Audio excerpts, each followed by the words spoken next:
Kottayam Kanjirappally രോഗബാധിതയായ lottery വിൽപ്പനക്കാരിയിൽ നിന്നും lottery തട്ടിയെടുത്തു. Cheruvally സ്വദേശിനി രമണി കൃഷ്ണൻകുട്ടിയാണ് തട്ടിപ്പിന് വിധേയമായത്. 50 രൂപയുടെ 30 ലോട്ടറി തട്ടിപ്പറിച്ച് കടന്നു കളഞ്ഞ ഒരാൾ. ടോബി ജോൺസൺ വിശദാംശങ്ങളുമായി ചേരും. ടോബി, ഇത് വല്ലപ്പോഴൊക്കെ ആണെങ്കിലും ഒരു നിത്യസംഭവമായിട്ടുണ്ടല്ലോ ഇങ്ങനെയുള്ള കാര്യങ്ങൾ. പാവപ്പെട്ട ആളുകൾ, പ്രത്യേകിച്ച് ഈ ഭിന്നശേഷിക്കാരായ ആൾക്കാരിൽ നിന്ന് ലോട്ടറി തട്ടിയെടുക്കുന്നത്.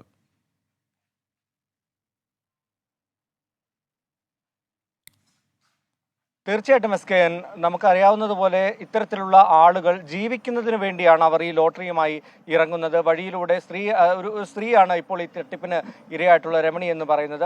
അവരൊക്കെ ജീവിക്കുന്നതിന് വേണ്ടിയാണ് വഴിയിലൂടെ നടന്ന് ആളുകളുടെ അടുത്ത് ചെന്ന് ലോട്ടറി വിൽക്കുന്ന ആ ഒരു സാഹചര്യം, അവരുടെ ഒരു ജീവിതത്തിൻ്റെ ഒരു അവസ്ഥ കൊണ്ടാണ് അത്തരത്തിലുള്ള ഒരു ലോട്ടറി വിൽപ്പനയ്ക്കും മറ്റുമൊക്കെ ഇറങ്ങുന്നത്. അവരെയാണ് ഇത്തരത്തിൽ കബളിപ്പിക്കുന്നത്. ഒരുപക്ഷെ വേറെ മാർഗമൊന്നുമില്ലാത്തത് കൊണ്ടാണ് അവർ ഈ ജോലിക്കൊക്കെ ഇറങ്ങുന്നത്.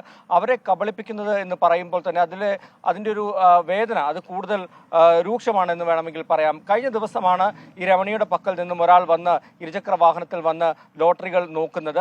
വാങ്ങാനെന്ന വ്യാജേന അദ്ദേഹം ലോട്ടറികൾ നോക്കുന്നു. ഒപ്പം തന്നെ അതിൽ നിന്ന് 2-3 ലോട്ടറി വാങ്ങി പേഴ്സിൽ വെക്കുന്നു.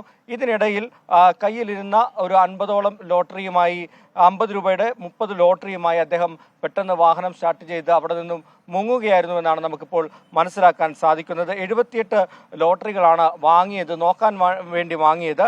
അതിൽ കുറച്ച് പേഴ്സിലേക്ക് മാറ്റി അതിനുശേഷമാണ് ഇദ്ദേഹം മുങ്ങിയത്. എന്തായാലും ഈ രമണിയുടെ പരാതിയിൽ പോലീസ് വിശദമായിട്ടുള്ള അന്വേഷണം ആരംഭിച്ചിട്ടുണ്ട് എന്നാണ് നമുക്ക് മനസ്സിലാക്കാൻ സാധിക്കുന്നത്. കോട്ടയം കഞ്ഞിക്കുഴിയിൽ ഇതുപോലെയൊരു സംഭവം അടുത്തിടെ ഉണ്ടായിരുന്നു.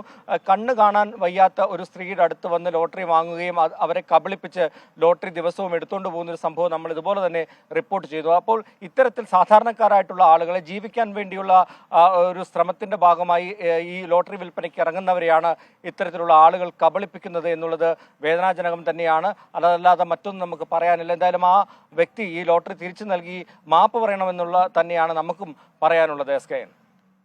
Okay, thank you Toby Johnson.